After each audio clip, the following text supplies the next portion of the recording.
As our war in Asia gets bigger, a largely unnoticed victory over the communists has been decisively won in Southeast Asia. In fact, it is the single biggest defeat ever handed to communists anywhere in the world. And it was won without a single American soldier, American dollar, or bomb.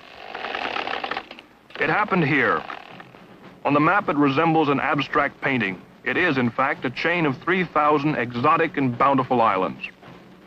Together they form Indonesia, the world's 6th most populous country. Geographically, it dominates Southeast Asia, and politically, as the former ally of Peking, threatened to become the communist Southern Front in the malignant battle for Asia, a massive end run around Vietnam. 16 months ago, these beautiful and tranquil-looking islands exploded with stunning violence. Indonesia is still in a state of shock.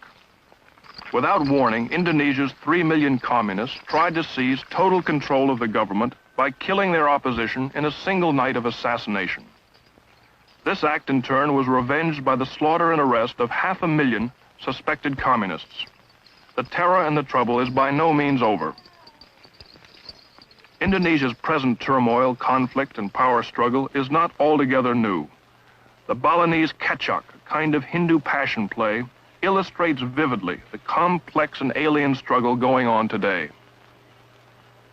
Here the priest blesses the participants, 100 men representing rival armies of monkeys, one good, the other evil, each convinced they are in the right.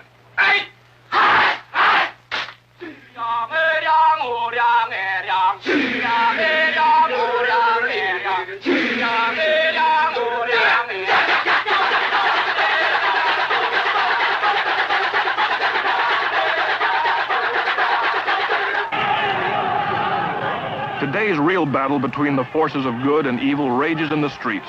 They demand social reform and political freedom.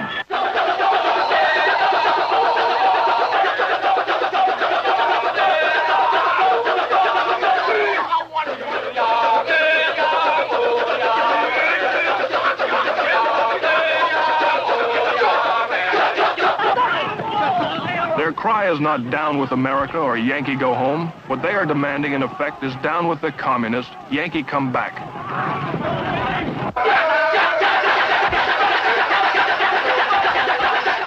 The garish leader of the forces of evil is a monster king called Rwana.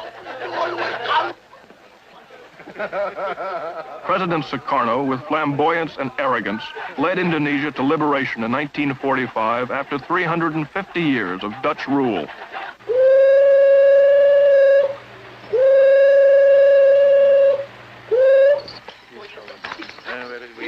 He also let his nation fall under communist influence into bankruptcy and chaos.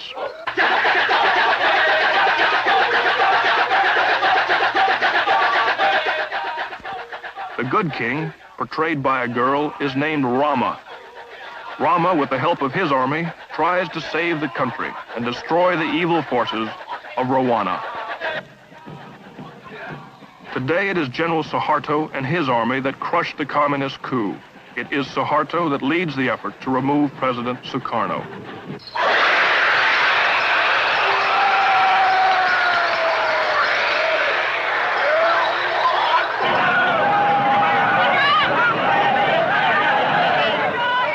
The struggle between these forces is violent. It is unpredictable. It is emotional.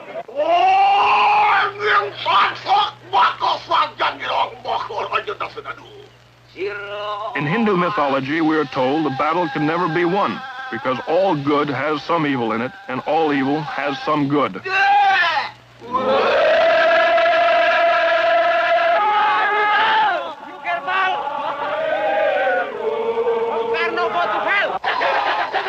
The philosophy of the kecak dance is that the struggle will continue endlessly, with numerous subplots, intrigues, arguments, shifting loyalties, murders, and battles. This is precisely what's happening in Indonesia today.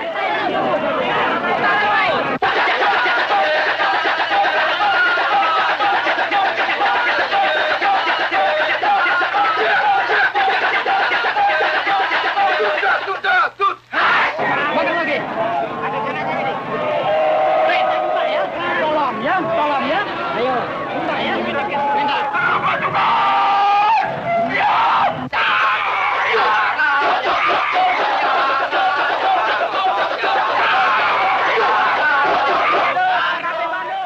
With unprecedented violence, Indonesia on her own has handed the world its single biggest victory over the communists. But it is a complex and uncertain victory in the battle for Asia, and it is a troubled victory.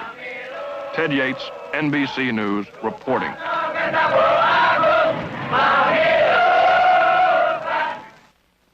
In theory, at least, all factual information about Indonesia is contained here, the Bureau of Statistics.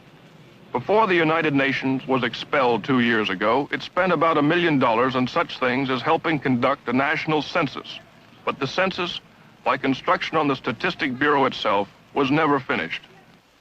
When the Indonesian minister in charge of the census read the first depressing statistics, he denounced the UN survey as an imperialist plot, and the project collapsed.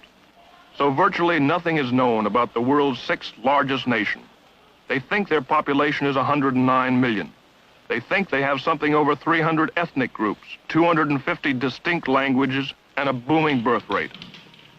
They are trying to learn the size of their army and bureaucracy, as well as the condition of trade, industry, and manufacturing, the level of education, transportation, communication, and housing. It's slow work. They've run out of data cards for their 2 computers, so what statistics they do have are compiled by hand, computed on the abacus, a tabulating device invented in the 6th century.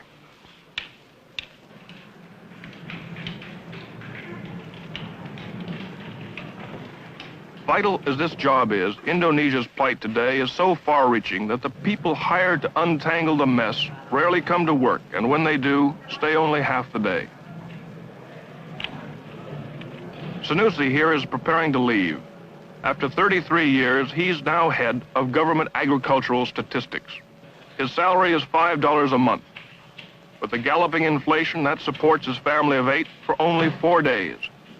So to stay alive, he holds 2 other jobs. The statistics just have to wait. The main reason he comes to work is to collect his dole of rice, the standard supplement to salary in Indonesia's socialism. But these days, rice is scarce, so the United States is helping to supply some in the hope that people like Sanusi will not starve and will continue to work at critical jobs, even part-time. Before President Sukarno cut us off 3 years ago, saying, "To hell with your aid," America had given Indonesia $870 million. Now that Sukarno is losing power, we're back with aid. This is part of the new program. 50,000 tons of rice worth $9 million. It's being given on an emergency basis, and Indonesia is supposed to pay us for it in the next 6 years. The rice is not for the common people, but for the bureaucrats, like Sanusi, and for the army.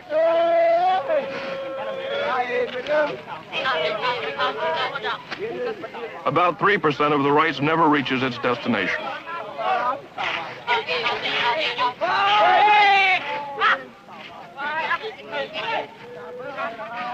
Behind it all, radiating his famous charisma, is Bung Karno, or Brother Karno, named President for Life of Indonesia, though never elected by the people. Sukarno likes to be called the playboy of the Eastern world. He has 4 palaces. The Freedom Palace is where he works. The others are strictly for pleasure.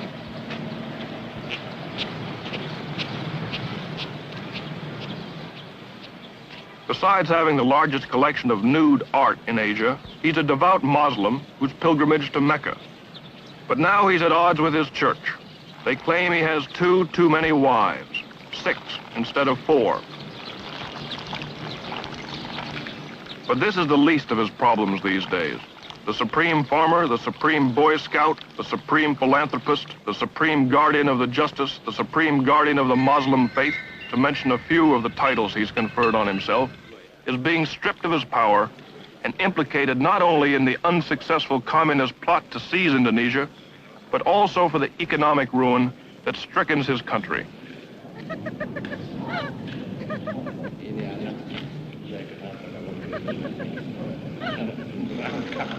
Meeting with the great leader of the revolution is General Suharto. He's at his side not to help him lead the country, but to methodically lead him out of power. Suharto heads what is called the New Order. Relentlessly, they are opening to public scrutiny the corruption and conspiracies of his regime.